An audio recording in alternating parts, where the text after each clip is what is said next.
Вітаю тебе, мій юний друже. Нехай ми з тобою поки що не знайомі і розділяє нас Всесвіт. Але все ж коли-небудь, звільнившись від ваги свого тіла, ми зустрінемось. Хочу сказати тобі, що всі, кого ти зустрів на астероїдах, є й на планеті Земля. І чистолюбців повно, і п'яниць, і ділових людей, і формалістів. Я теж засвоїв для себе кілька уроків. Люблю дивитися на зорі. Раптом і справді відшукаю серед них тебе. Або почую твій веселий і дзвінкий сміх. Ці слова написав Степан Чубенко у листі до маленького принца. Їх написав хлопчик, якого у 2014 році вбили терористи. Вбили, коли йому було тільки 16 років. Смерть Степана змінила Краматорськ. Місто, в якому він виріс, в якому він сформувався і в якому, ще на той час дуже росіянізованому, став людиною з українськими патріотичними поглядами.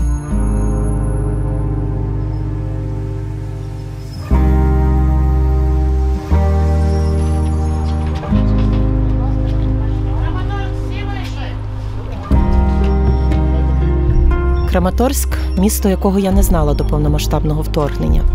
І це місто було для мене відкриттям. І відкривала я його, зокрема, завдяки Степанові. І тепер я хочу, щоб воно мало значення навіть для тих, хто ніколи тут не був. Я ділитимуся знаннями про Краматорськ через історію боротьби і загибелі Степана Чубенка, через історію засуджених і непокараних його вбивць, через бачення і переживання місцевих людей.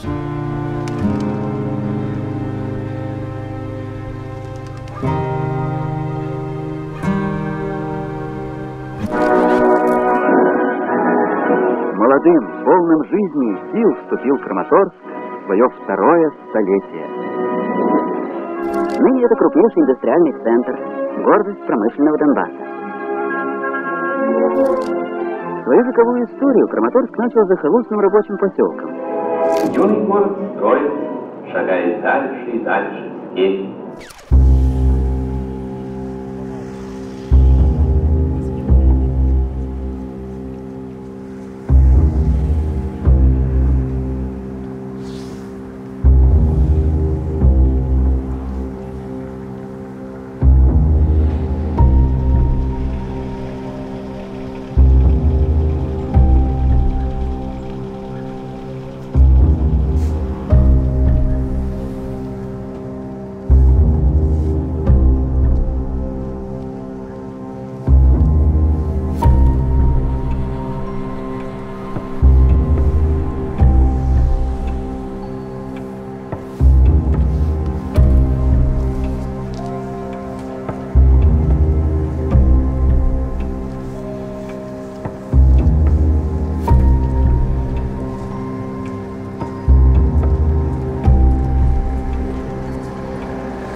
Коли Краматорськ почав змінюватися, так відчутно змінюватися? А ви знаєте, напевно, якраз таки в 14-му багато більше людей почали переходити осознанно на українську мову, розмовляти. Такий от підйом патріотичного руху відчувався. Ось 93-й рік. Ви приїжджаєте до Краматорська, вже приїжджаєте жити. Тоді в поглядах він відрізнявся, наприклад, від Ростовської області, де ви до цього жили? Чи ви знаєте, ні. Державна політика не була настроєна на українізацію, так скажемо. І різницю я не відчула. Також в школах була російська мова і література. Також розмовляли все оточення російською мовою. Потім уже, це, мабуть, при Ющенка, коли ми почали заповнювати журнали вже українською мовою. Да, було теж важко. Шукала вчителів української мови, запитувала, як це правильно. У мене українське коріння, у мене дідусь пересадило з Ростовської області. Це вже матусю записали, вже мою мать пересадилова. Я народилась в Магадані на севері. Там було багато українців. Якщо відкинути те, що зараз триває повномасштабна війна і постійно чути вибухи, і місто руйнується поступово, тим, яким він став за ці 10 років Краматорськ, Стьопа би одобрив? Я думаю, так. Не все, знає Стьопу, але розвиток міста він би одобрив. Особливо, в першу чергу, те, що розвивається футбол. Будується, що дійсно діти не десь там по подворотням, як ми говоримо, а йдуть на спортивні майданчики.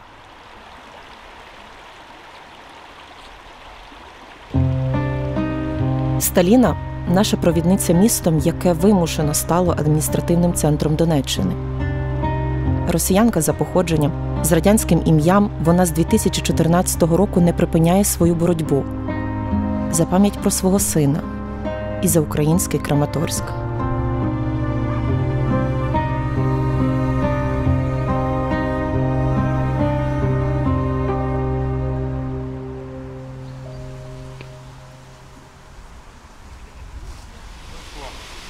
Еще холодного. Стоять месяц.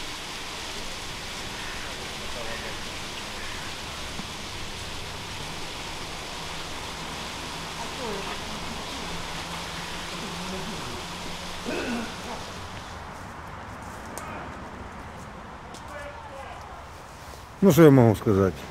Краматорськ – это говно. Чому? Прожив 2 з лишнім років в Закарпатті, это земля и небо.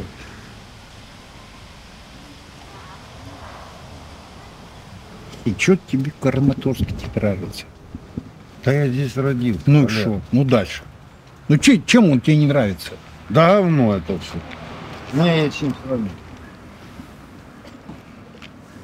Решетки, посмотри. Решетки на 1-м этаже. В Ужгороде вы такого не увидите. Никогда. Я родился здесь, никуда не уезжал. Давно продаєте? В смысле, давно? Ну, чи давно антикваріат продаєте? С 8-го или с 10-го года, вот так. Не, ну, я вообще очень давно этим занимаюсь. Ну, просто нравится мне. І зараз купують часто? У людей грошей немає, щоб поїсти. А ви кажете, щоб оце купували. Не треба їм це.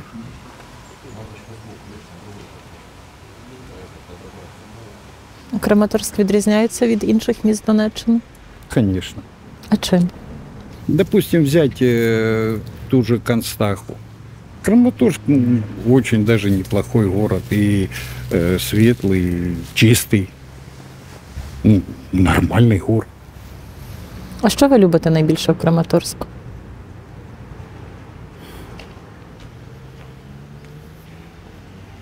Я просто вспоминаю добрые времена, когда не было войны, когда я с внучечкой мог пойти в парк, погулять, на качелях ее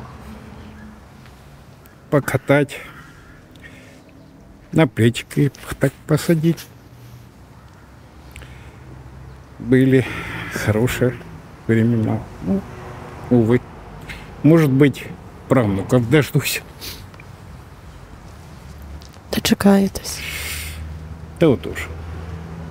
А де внучка зараз? Далеко. Я здесь один.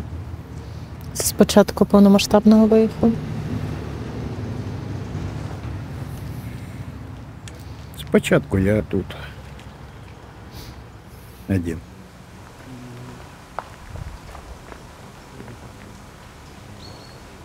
А Краматорськ змінився?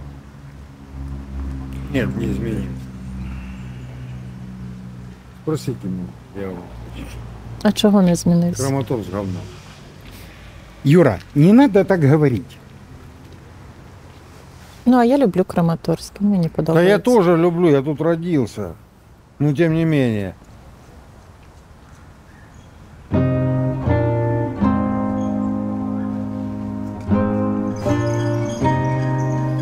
потім я зрозумію. Це бажання, щоб місто було кращим, ніж є. І що тут насправді йдеться про любов до Краматорська.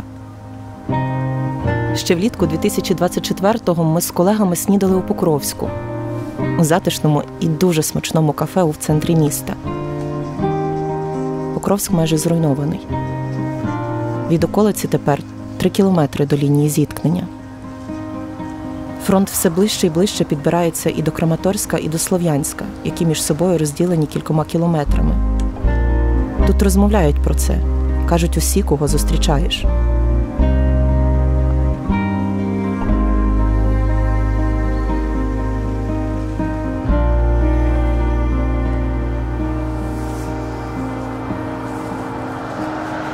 Расти, радуй маму здоровьем отменным, а все остальное придет непременно. Не все будет просто, теряться не надо, ведь папа и мама всегда будут рядом. С днем рождения!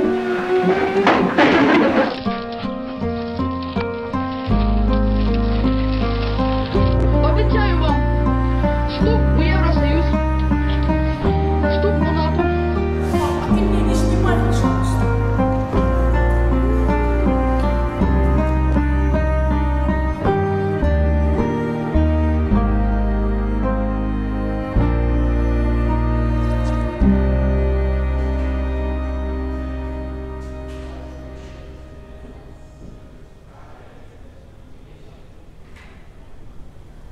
Це і ваш кабінет, і Степан тут навчався. Так, так, так. А ви, може, класною керівничкою були? В 9 класі, так. Да. Пощастило. Ти, мабуть, найбільше за всіх отримував, ні? Та на що йому отримувати? Ми ж йдемо в школу, я говорю, Стьоп, ти розумієш, що у тебе діагноз, учительська дитина, що тебе, ну, ти на виду, що я тут поруч, я саме перша про все узнаю. Он, ну, все, понял. Повертаемся назад. Я говорю, Степ, я ж просила. Он, я старался. Вот, ну, то есть, ну, живчик, ну, він енергії багато, де направляли в нужне русло. Але все, от, ні на школьний захід не обходився без його участі. Плюс там якісь конкурси, Стьоп, ну треба, ну за честь школи, там треба десь взяти участь. Ну, треба, так треба. Багато читав, багато знав іменно по історії. У нас вдома повстанські пісні почали звучати, у нас книги з'явилися з історії України, і про УПА також. Василя Шкляра «Залишенець» книга. Тобто, це у 14-му році він в 11 клас ходив, чи в технікумі вчився? В 14-му ні, він в 14-му, 10 класі був в школі. От, закінчив 10 клас і в 11-й вже діти доучувались без нього. А коли дошку відкрили? Мабуть, в 17-му. Зустрічає, проважає.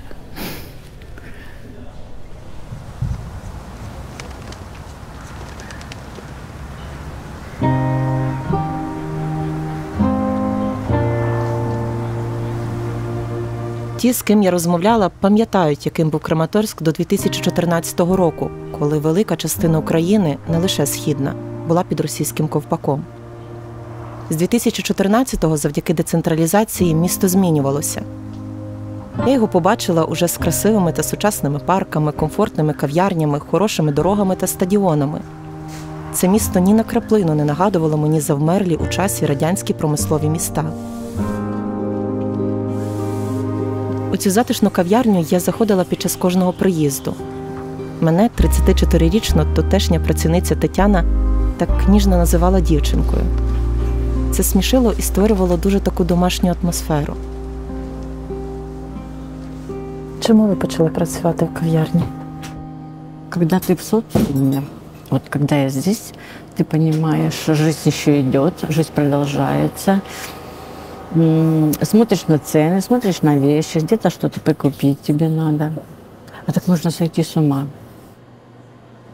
Мы так хорошо жили. Ну, це слово «жили», понимаете? Не существовали там, а жили.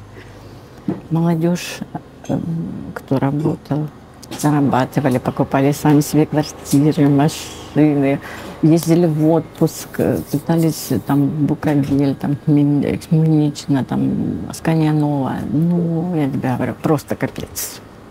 Вот как-то люди, так, дети такие, знаешь, стали более элегантные, более девочки стремились умные фразы говорить. Такие, знаете, не было хабальства. Вот этого среди молодежи, такие толерантные все, с айфонами. Кафешки такие, вот много подкрывалось таких. Вот они стали бегать по кафешкам, чай с облепихой, латы. Ну, то есть выросла вот после 2014 года. Такая вот, знаете, больше похожая вот на Украину, красивую такую. Прям веночки. Ты смотришь и думаешь, боже, какой классный город. Ну вот, ну, знаете, вот вечером можно просто выйти и забыть вот о тех проблемах, которые были у вас днем.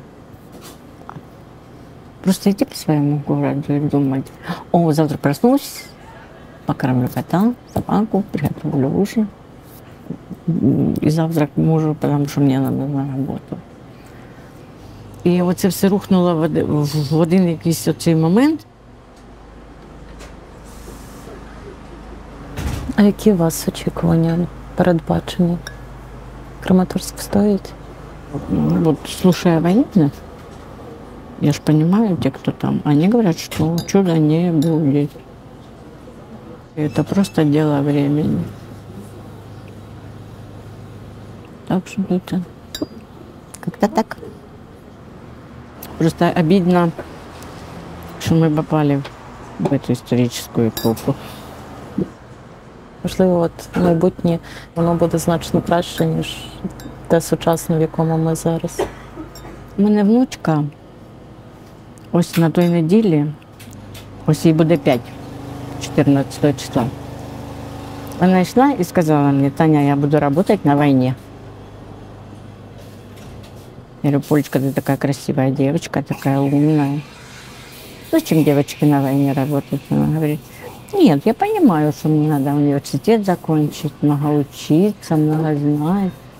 Ну, тогда я буду в офисе на войне работать. Дети понимают, что у нас война. И понимают, что это не на 1 год. И понимают, что этому конца и края нет.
І оце Стьопки, що я говорю, не треба ні постамент, нічого, щоб к нему можна було подойти, щоб його можна було обняти, вот, щоб можна було. І у нас є такі світлини, коли діти підходять, і м'ячик у нього хочуть взяти.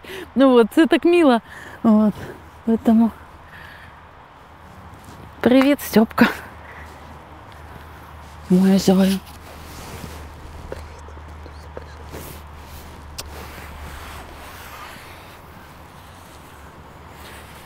От так.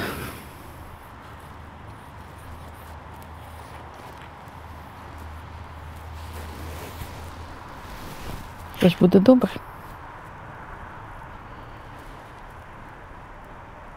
Вона так звісти.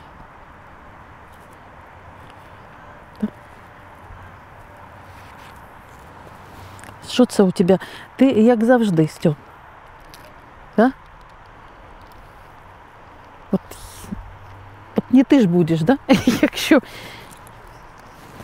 Знаете, у меня такое выражение, что он вообще народился с мячом. Вот, и все время, сколько я его знаю, це у нас така любима іграшка, да, це м'яч. Почав так на серце трохи жалуватися. І пішли, і нам же ж кардіолог сказала, що пролапс митрального клапана, і що, скоріше за все, з таким діагнозом не візьмуть. Він говорить, за гроші візьмуть. Я говорю, а хто гроші буде платити? Я, що ли, щоб ти умер на футбольному полі? Він говорить, пусть умру, це моє життя. Команда навечно закрепила номер 1 за Стёпкой. То есть он у них вратарь, голкипер номер 1. Он такой сложный мяч, в общем, он вытаскивает цей мяч, не попадает мяч в ворота. И ультраси починають кричати номер 1 Стьопа Чубенко. Він, видимо, ну от це ж подивився, вони там з барабанами, со всім прочим, атрибутиком, ну що хлопцю треба, це цікаво. І також почав ходити на сектор. Причем даже хлопцы говорили, вот нет Стёпы некому порядок навести на секторе. Так он самый младший, там, 16. Говорит, ничего, но порядок у него получалось наводить. Можна я запитаю, от є ж ці стереотипи, що Схід проросійський, от як в такому... Проросійському середовищу мог вирости такий Стьопа. Да. Я завжди говорю, то есть, і я змінилась іменно за те, що треба знати історію. Історію справжню, не яку нам нав'язали, яку нам написали, да, так скажемо, окупанти. В 14-му він уже, коли поїхав, він перейшов на українську, і причому хлопці, от там були спогади, вони говорили, що знання такої української мови, тобто, ну, в отличие від мене, у мами все-таки щелепа, щось мені важко, от. А ну, йому вже це виходило. Це в 14-му після революції? Це, так, 14-й вже рік. Тому вот якось, ну, такі от друзі подобрались, да, така от команда, і, видимо, от вирішили, що все, батьківщина в небезпеці, треба щось робити, спасати країну.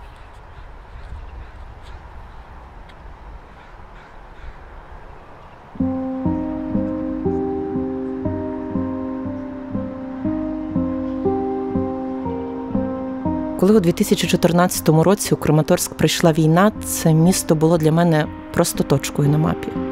Я ніколи не була на Донеччині, не була на Луганщині. І війна тоді сприймалася мною виключно через людські втрати. Тоді для мене майже нічого не означало ні захоплення, ні звільнення від військ Гіркина, Слов'янська і Краматорська. Зараз же наступ ворога і наближення фронту сприймається як втрата частинки себе. Кожного разу, коли бачу, що села, які колись проїжджала, в яких, зупинившись, розмовляла із місцевими жителями, вже під окупацією, це болить. Болить втрата чийогось цілого життя, в сенсі втрати тяглості поколінь.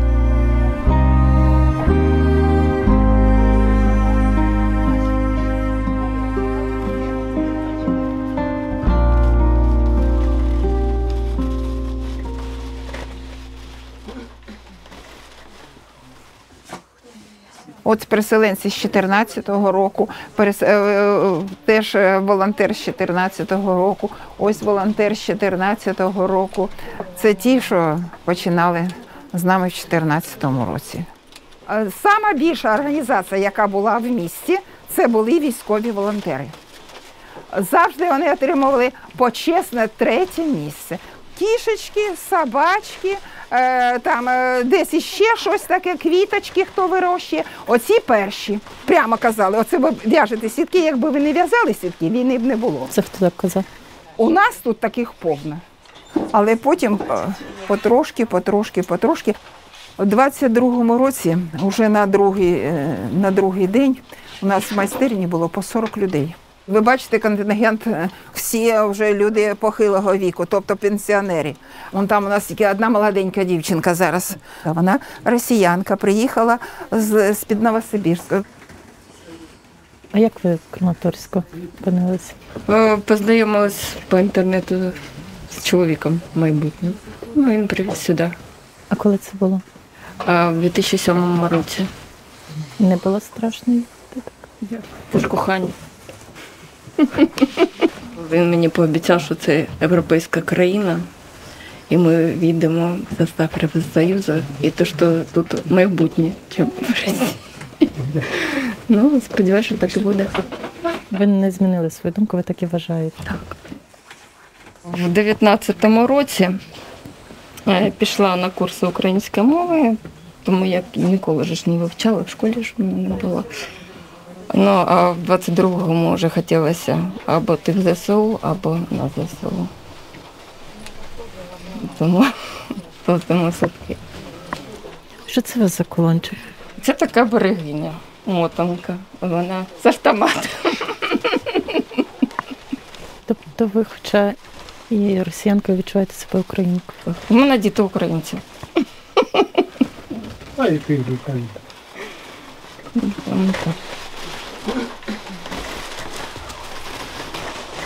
А ви з Краматорська? 3 рочки було мені в ту війну, коли мене удочерили і сюди привезли.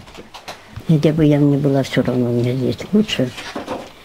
Ну, вот, как говорится, здесь и помру. А может и нет. Даже так и делаю. Краматорськ постоїть? Честно? Не скажу, а врать не буду. Не скажу, а врать не буду. Все. Якщо росіяни будуть, не дай Боже, наближатися і наближатися? Я не знаю, куди мені бігти. Мені продадуть сразу.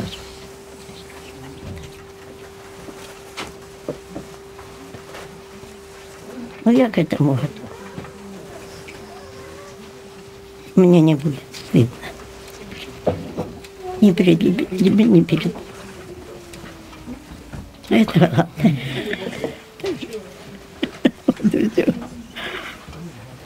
Я хочу, чтобы у молодых было и настоящее, и будущее хорошее. И все. И что хочу дожить за правнуков. Мужчины намечаются.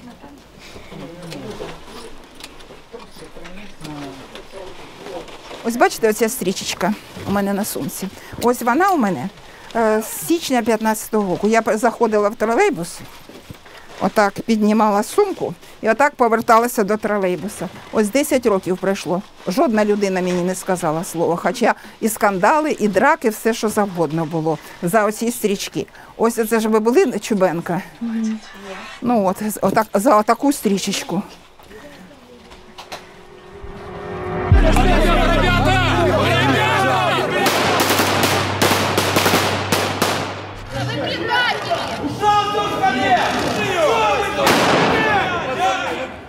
Все нормально, пацаны, мы за вас. Я вас прошу, дальше. Давай, давай, пацаны. Выгнать продажных киевских ментов.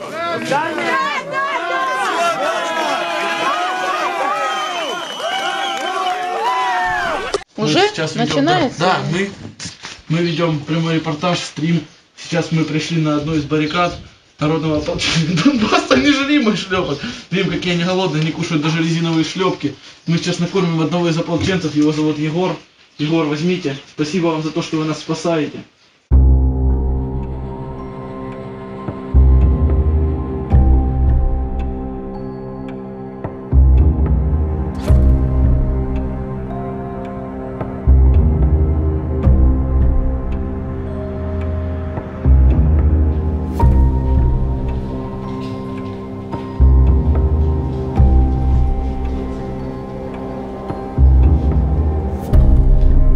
коли в 2014 році починається окупація, як тоді Стьопа реагує? Що ви вирішуєте робити? Они всячески доказывали, что Краматорск – это Украина, и на проукраинские митинги ходили и организовывали. То есть не сидели, хлопцы не могли просто так за всем этим наблюдать, что делается, как это так. Хтось снимает украинские прапоры, хтось вешает прапоры іншої країни. 16 років, то есть чувство патріотизму зашкалює, а інстинкту самосохранення нема. І коли в кофті «Слава Україні» в окупованому місті, от він збирається йти, і ми говоримо, це небезпечно. Він говорить, кого я должен бояться? Это моя украинская земля. Вот. Я хочу, значит, в этом хожу, розумієте? То есть, об'яснити, що небезпечно, що ти прав, да, ти родився в Україні, ти любиш свою країну, це нормально, це ти молодець. Вот. Але є зрадники, є окупанти, і у них зброя, і що це небезпечно, і це треба все-таки бути обережніше. От.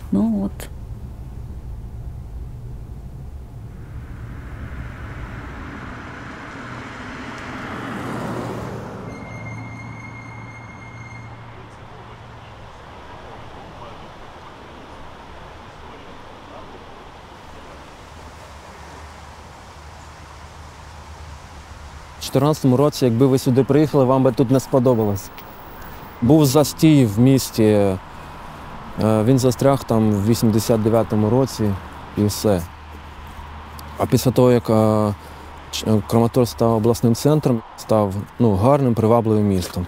А зараз, оскільки війна, то багато людей виїхало з міста, і тому Краматорськ в режимі очікування.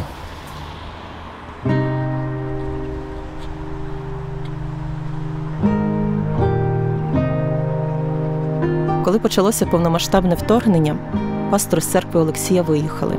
І Олексій став пастором, бо комусь потрібно було це робити. Розповідає, що, ставши пастором, зробив собі дреди. Каже, зараз живе, наче кожен день останній.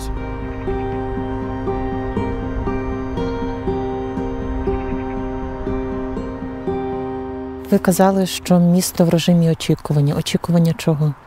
Краматорськ в режимі очікування того, що з ним буде взагалі. А які ваші передчуття, передбачення?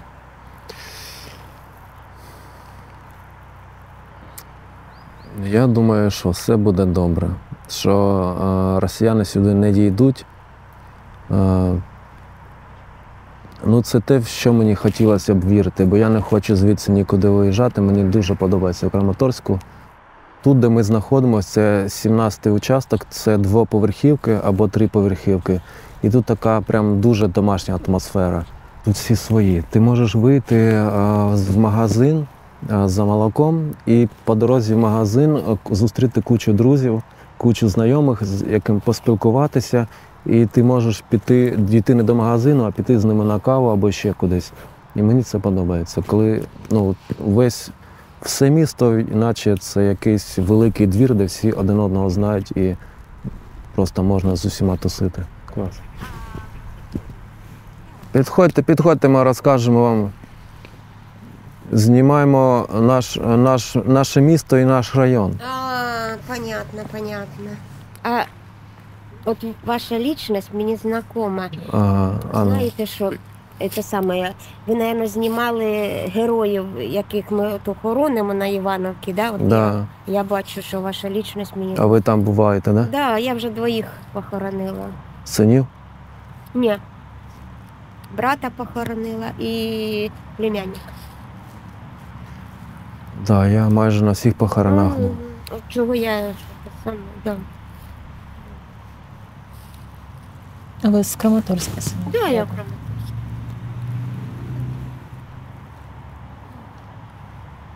Знімайте, удачі вам. Дякую. Ми зараз інтерв'юшечку запишемо. Гарного дня вам. І вам.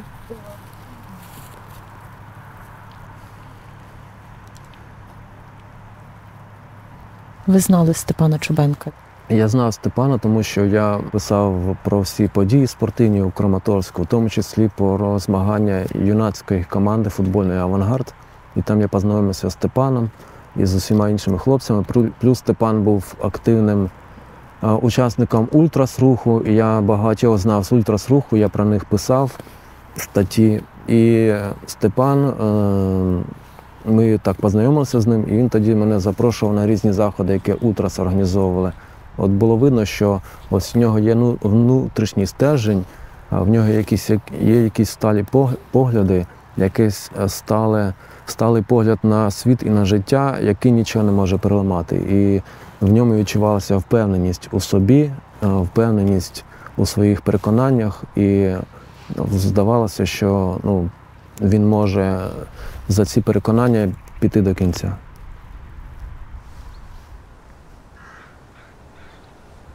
За місяць після від'їзду з Краматорська я дізнаюся, що Олексій пішов служити до ЗСУ. Дреди довелося зрізати. На них незручно одягати шолом та протигаз.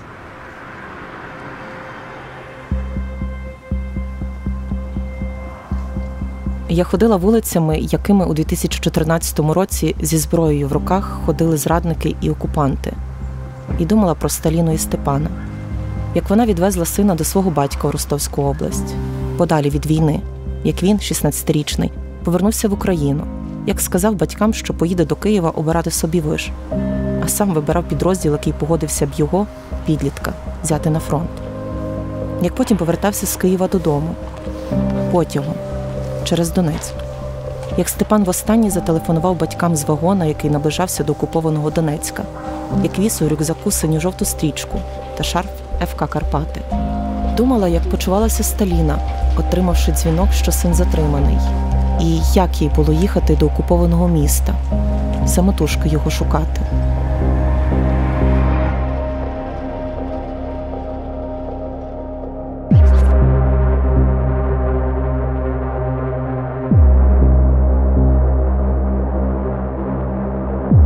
Подозрительных ловите, бейте. Бейте, убивайте. Давить надо, душить этих фашистов. Сталіна шукала затриманого сина і в Донецьку, і в сусідніх селах. Їй вдалося дізнатися, що його відправили в Горбачеву-Михайлівку, нібито на риття окопів. Село тоді контролював терористичний підрозділ «Керч» на чолі з Вадимом Погодіним. Там їй казали різне. То, що Степан утік під час мінометного обстрілу, то, що він повинен обрати між війною на боці сепаратистів і смертю. То, що його взагалі там ніколи не бачили. У Донецьку були заяви в усі псевдооргани і звернення до ОБСЄ, представники якої заяву, за словами Сталіни, взагалі не прийняли. Результат дало чергування під стінами захопленого приміщення ОДА. Жінка не знала, що той, до кого їй вдасться прорватися, щойно призначений на нову посаду ватажок окупованої частини Донеччини Захарченко. Я бачила, що якщо приїжджає якась людина на машині, охорона, суєта така біля нього, я зрозуміла, що це щось, якась така важлива для них людина. І я швидко підходила і починала говорити: у мене пропав 16-літній син. Говорить: добре, я виясню, я узнаю, подойдете завтра. Наступний день подошла, то есть сказал, говорит: вашего сына расстреляли.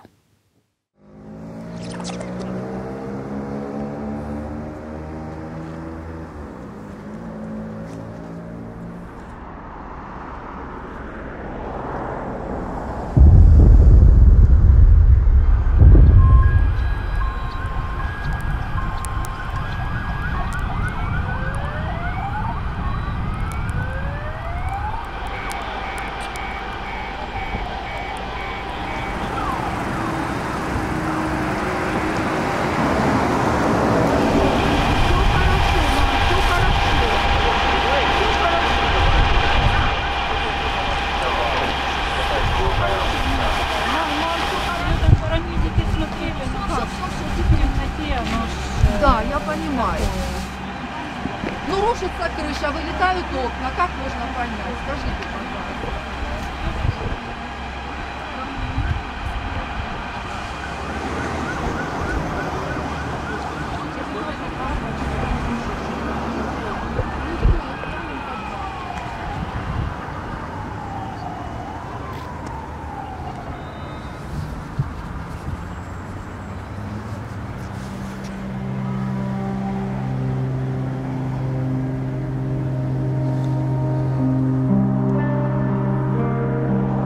Степана вбили у селі Горбачево-Михайлівка, що біля Донецька, орієнтовно 28 липня 2014 року. Українське слідство розпочалося із заяви мами Степана. Українські правоохоронці не мали доступу до місця вбивства, і фактично всю інформацію Сталіна здобувала сама, їздячи на окуповану територію, випитуючи у тамтешніх слідчих і гортаючи заведену там справу. Тіло Степана після вбивства лишилося у Горбачево-Михайлівці. Його ексгумували тільки у жовтні 2014-го. Ексгумацію проводили правоохоронці, які представляли терористичні угрупування. Сталіна теж була там. У Степана були вибиті зуби, на голові у нього була футболка, а руки були зв'язані позаду. Йому щонайменше 4 рази вистрілили у голову. Як вбивали Степана, бачив чоловік, який потім дав свідчення українським правоохоронцям. Ім'я чоловіка також підказала Сталіна, дізнавшись про його допит слідчими з терористичних угрупувань. Він сказав, що Степан стояв на колінах і стріляли у нього по черзі, а також назвав позивні 3 вбивць – керівника терористичного угрупування Керчь Вадима Погодіна та 2 його підлеглих – Юрія Москальова та Максима Сухомлинова. З урахуванням всього зазначено, коли суд дійшла до висновку, що Погодін, Сухомлин, Москальов становлять особливу небезпеку для суспільства. Тому колегія суддів не знаходить підстав для призначення покарання в виді позбавлення волі на певний строк. Вважає необхідним призначити кожному з них покарання в виді довічного позбавлення волі. Суд у Торецьку над обвинуваченими у вбивстві Степана Чубенка тривав 2 роки. Лава підсудних була порожньою. До довічного ув'язнення Погодіна, Москальова та Сухомлинова засудили заочно. Ще до вироку їх затримували, бо Україна оголосила їх у міжнародний розшук. Зокрема, Погодіна затримували в окупованому Криму, Москальова – на території Російської Федерації.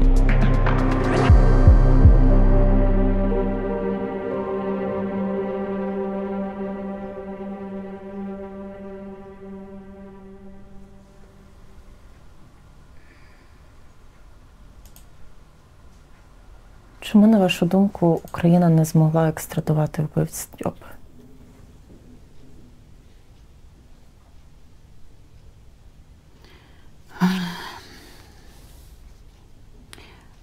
Розумієте, вони знаходилися на той момент в Криму. Чомусь не визначилось, як це написати. Тобто оце подання, требування о видачі. Хоча я говорила, так і пишіть, вони от як Крым. То есть они не будут рассматривать, если написать Крым Украина. Я говорю, они не то, что не будут рассматривать, они их не видадуть. Але Україна зробить все для того, щоб вступитися за свого громадянина. Для того, щоб требувати екстрадицію.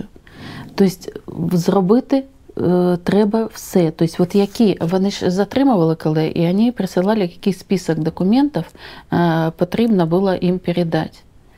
І коли тянули до останнього, поки я вже тут не підняла громадськість, от, і швидко доставили всі ці документи в Київ. Але, знаєте, я не знаю взагалі, чому от це так все пішло, чому провалена була екстрадиція.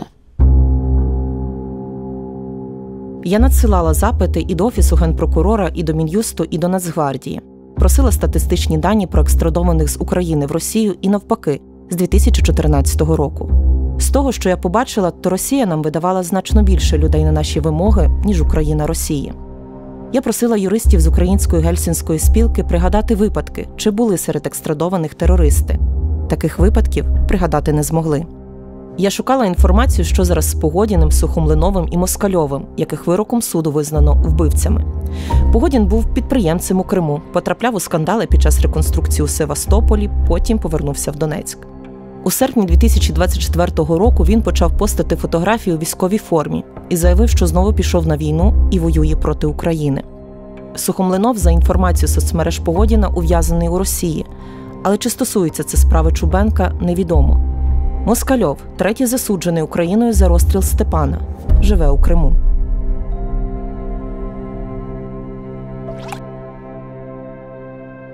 Коли ти просынаешься среди ночи, тебе с трудом удается заснуть, и ты просыпаешься, как удар электрическим струмом. І у тебе все це перед очима, і ти розумієш, як важко було твоїй дитині, а тебе не було поруч, і як він, напевно, сподівався, що удасться, що його визволять. А ти не змогла це зробити. І все время думаєш, може, щось зробила не так. Може бути, треба так було, або так, або ще якось. И не было никого поруч, кто бы оценил вот его, да, героизм. Вот есть же там, или на видео снимают, все, молодец, супер. И він знал, что кругом только враги. Он не знал, что знайдутся люди, які дадут показания, які бачили, які скажут, что он молчал, он не просил пощады, он не плакал. Смерть принял.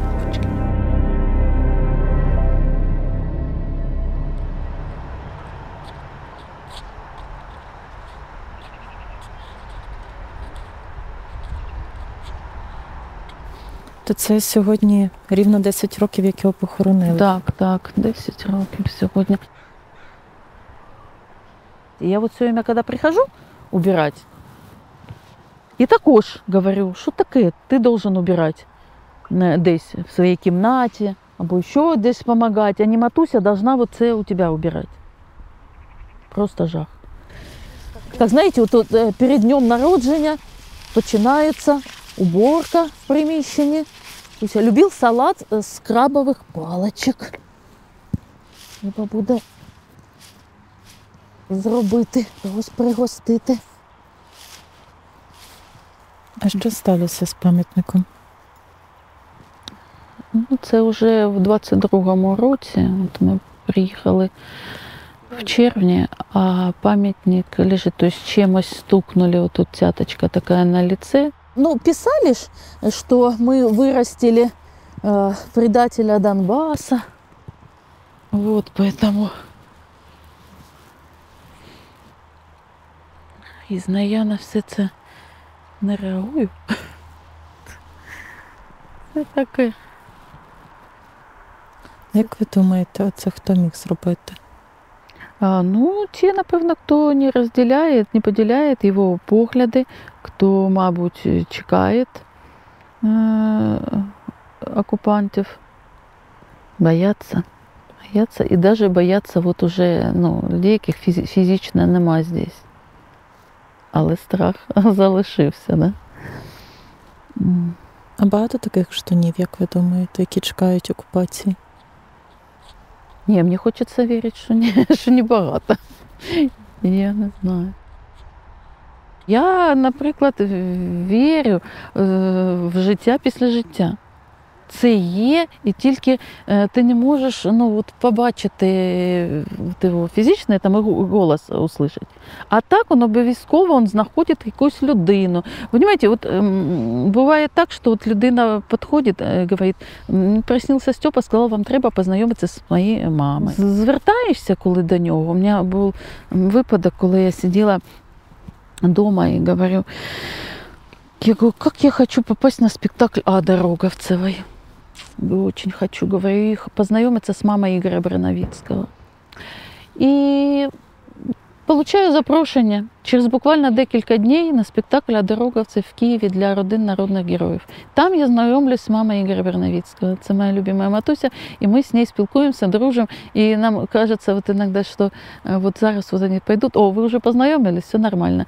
Вот. Так що це там щось є.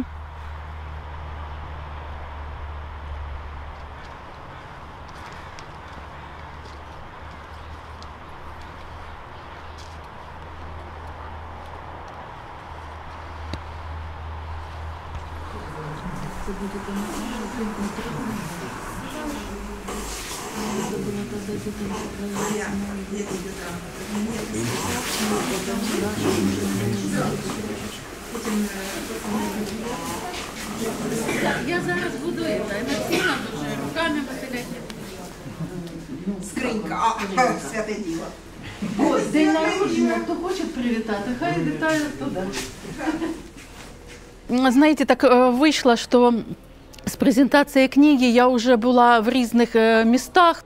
Але рідне Стьопіне місто, да, рідний Краматорськ, якось не вийшло, да, ніяк приїхати сюди з презентацією. Тому я дуже рада, що ми зі Стьопою накануні його дня народження, 11 листопада, да, йому буде 27 років, але візуально ми його пам'ятаємо 16-річним. Я привезла ще одну книгу, я здесь ее подарую місту. Ця книга починається как раз таки вот з моєї голови, да, вот це я, це мене так бачать. Вот. Я хочу только вот немножечко, да, зачитать. Хто вивезе тіло Стьопи з окупованого Донецька? Хто буде ризикувати своїм життям, знаючи, що там убивають навіть підлітків? Хлопці в агентстві переглядаються і погоджуються їхати в Донецьк по тіло нашого сина. Ми повертаємося додому, синку, і ніхто не зможе нас зупинити. Я не змогла тебе вберегти, не змогла вирвати тебе з полону. Мене не було поруч з тобою у твої останні хвилини. Разом нам було б легше. Я не зможу бути на твоєму випускному. Я не зроблю для тебе весілля, не зустріну вас із дитиною на порозі пологового будинку. Що я можу, то це гідно провести тебе в останній путь і розповісти всім, як яскраво ти жив і як страшно пішов із життя.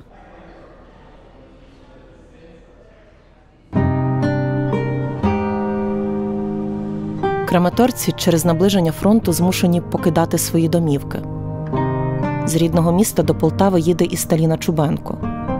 З міста, символом незламності якого став її син Степан.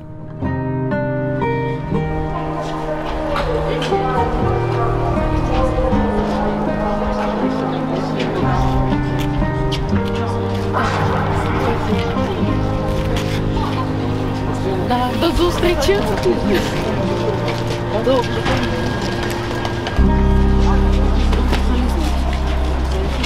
Можна і так, можна такі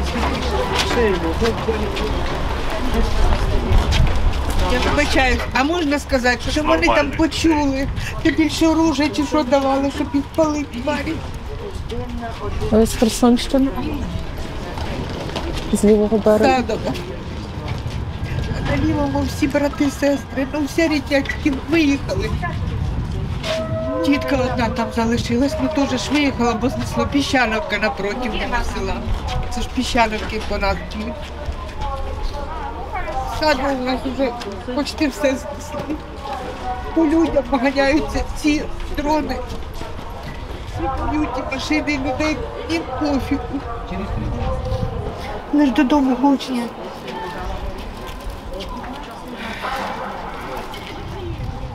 Цих крочиків всіх перестріляли. Автоматом, коли поставили, не пожаліла б нікого, навіть якщо б молоді діти були. Все одно, чого вони прийшли.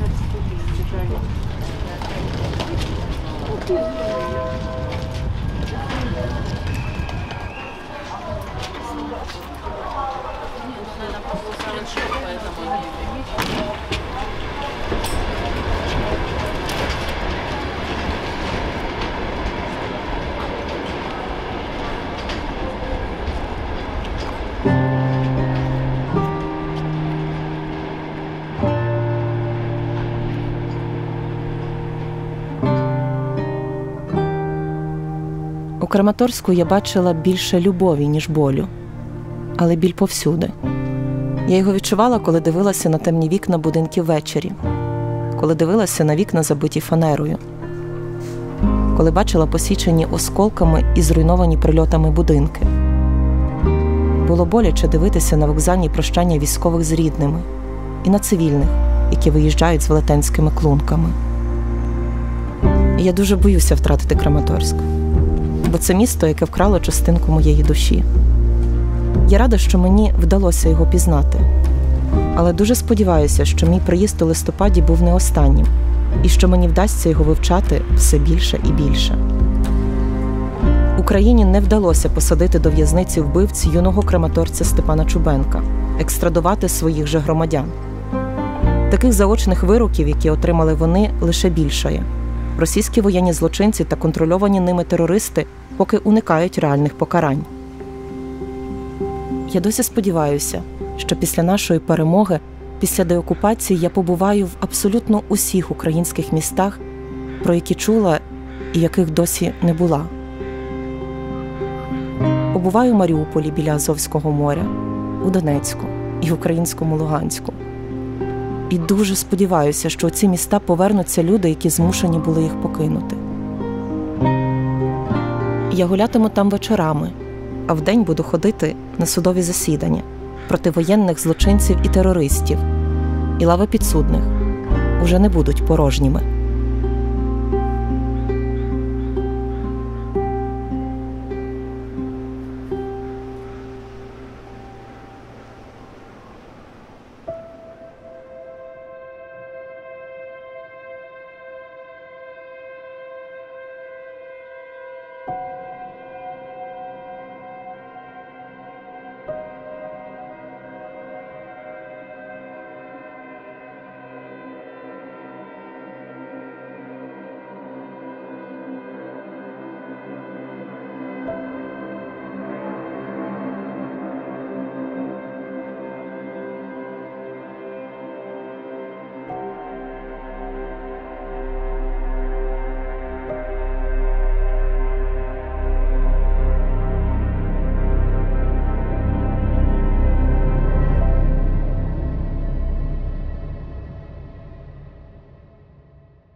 Ти повернувся на свою планету.